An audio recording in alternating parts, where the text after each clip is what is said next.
usiku asubuhi. Hata walikuwa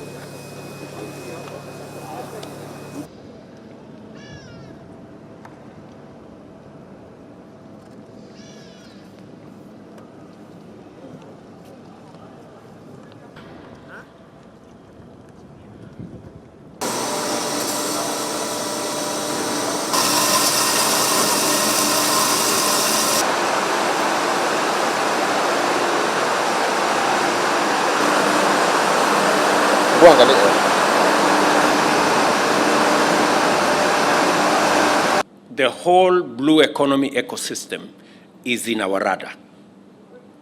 Just this weekend alone, we have given out 550 million shillings to blue economy operators. From Lamu, we will end up tomorrow in Kwale. And we want to build, as I said, the whole blue economy ecosystem, from fishermen to coxswains, building infrastructure, landing sites, cold rooms.